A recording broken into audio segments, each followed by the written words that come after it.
Cloud code তো এখন আমরা অনেকেই ব্যবহার করি, তাই না? কিন্তু আমরা কি এর পুরো ক্ষমতাটা কাজে লাগাতে পারছি? আজকে আমরা ঠিক এই ব্যাপারটাই দেখব।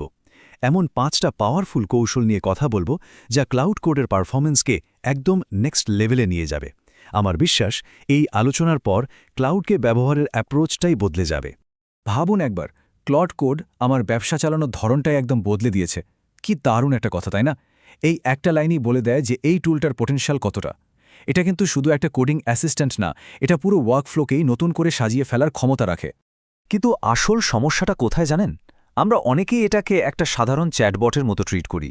মানে একগাদা কাজ দিয়ে একটা বিশাল অগোছালো প্রম্পট লিখে ফেলি, আর ফলাফল প্রায়ই ভুলভাল কোড আসে, আর ঘন্টার পর ঘন্টা চলে যায় শুধু ডিবাগ করতে করতে। এটা কিন্তু বেশ হতাশাজনক একটা ব্যাপার, তাই না?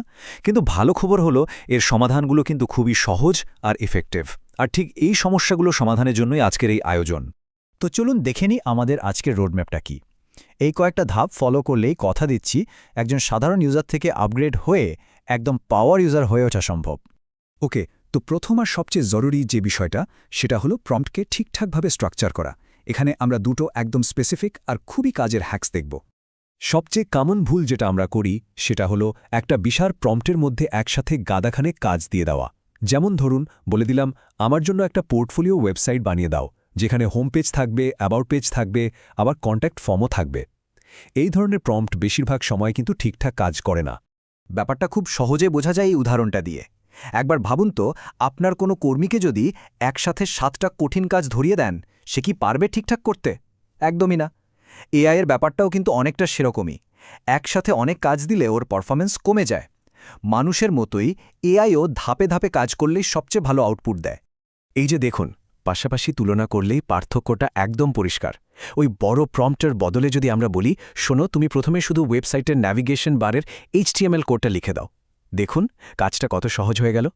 আর যদি কোনো ভুল হয়ও, তাহলে শুধু ওই ছোট্ট অংশটা ঠিক করলেই চলছে, পুরো কোড নিয়ে আর মাথা ঘামাতে হচ্ছে না। আচ্ছা, এবার আসি আমাদের দ্বিতীয় কৌশলে। এটা বিশেষ করে জটিল কাজগুলোর জন্য একটা অসাধারণ হ্যাক। এটাকে বলা হয় প্ল্যান মোড। আইডিয়াটা খুব সিম্পল। ক্লডকে সরাসরি কাজ করতে না বলে আমরা ওকে প্রথমে কাজটার একটা প্ল্যান বানাতে বলবো। আর এটাই কিন্তু গেম চেঞ্জার। মানে পুরো ব্যাপারটা তখন আর শুধু অর্ডার দেওয়া নেওয়ার মধ্যে থাকে না, এটা একটা কোলাবোরেশনে পরিণত হয়। আপনি আগে থেকেই একটা পরিষ্কার ধারণা পেয়ে যাচ্ছেন যে আউটপুটটা কেমন হতে চলেছে, আর দরকার হলে শুরুতেই প্ল্যানটা বদলে নিতে পারছেন। ফলে বড় কোনো ভুল হওয়ার আগেই সেটাকে শুধরে ফেলার সুযোগ থাকছে। ওকে, স্ট্রাকচার প্রম্পটের পর এবার চলুন পরের অংশে যাই। এখানে আমরা দেখব যে একটা ভালো রেজাল্ট পাওয়ার জন্য কনভারসেশন বা সেশন ম্যানেজমেন্ট কতটা জরুরি। একটা জিনিস কি খেয়াল করেছেন, অনেকক্ষণ ধরে চ্যাট করতে থাকলে ক্লড কেমন যেন একটু কনফিউজড হয়ে যায়, আগের কথা ভুলে যেতে শুরু করে। এর পেছনের কারণটা হলো টোকেন লিমিট। আর আমাদের তৃতীয় কৌশলটা ঠিক এই সমস্যাটাকে নিয়েই। খুব সহজ করে বললে, টোকেন হলো তথ্যের ছোট ছোট টুকরো। এখন প্রত্যেকটা চ্যাট সেশনের একটা নির্দিষ্ট পরিমাণ শর্ট টার্ম মেমোরি থাকে। যখন কনভারসেশন অনেক লম্বা হতে থাকে, এই মেমোরিটা আস্তে আস্তে ভরে যায়, আর তখন এআই আগের কনটেক্সট বা প্রসঙ্গ ভুলে যেতে শুরু করে। তাহলে সমাধানটা কি? খুবই সহজ একটা নিয়ম। একটা নতুন কাজ মানেই একটা নতুন সেশন। ব্যাস, যখনই একটা কাজ শেষ হবে আর নতুন কিছু শুরু করতে যাবেন, সাথে সাথে একটা নতুন চ্যাট উইন্ডো খুলুন। এতে এআই সবসময় একটা ফ্রেশ স্টার্ট পায়, আর তার পুরো মেমোরিটা নতুন কাজের জন্য ব্যবহার করতে পারে। রেজাল্টও পাওয়া যায় অনেক বেটার।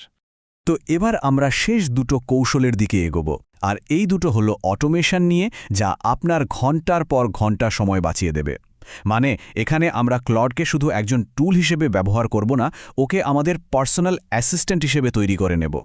আচ্ছা, এই ব্যাপারটা কি বেশ বিরক্তিকর লাগে না, যে ক্লডকে বারবার একই নিয়ম বা স্টাইল গাইড মনে করিয়ে দিতে হয়?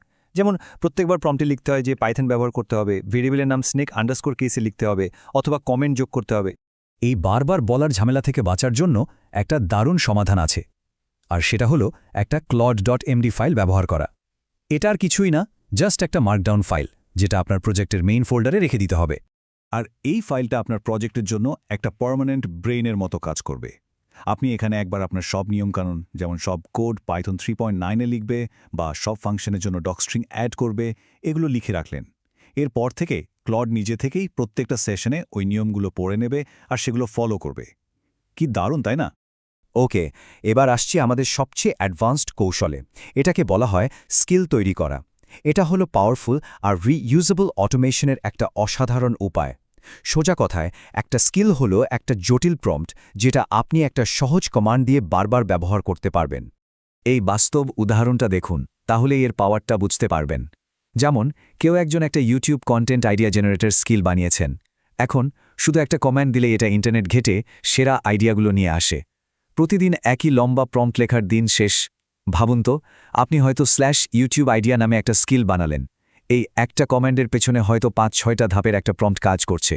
যেমন প্রথমে ইউটিউব ট্রেন্ড বিশেষজ্ঞের রোল প্লে করা, তারপর আপনার চ্যানেলের টপিক জানা, সেটার উপর বেস করে সেরা 10টা ভিডিও খোঁজা, আর ফাইনালি সেগুলোর টাইটেল অ্যানালাইজ করে আপনাকে 5টা নতুন আইডিয়া দেয়া।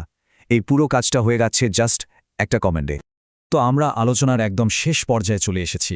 দেখুন, এই যে 5টা কৌশল নিয়ে কথা বললাম, এগুলো কিন্তু শুধু কয়েকটা টিপস অ্যান্ড ট্রিক্স নয়। এগুলো আসলে ক্লডের সাথে কাজ করার একটা নতুন পদ্ধতি, একটা নতুন ওয়ার্কফ্লো।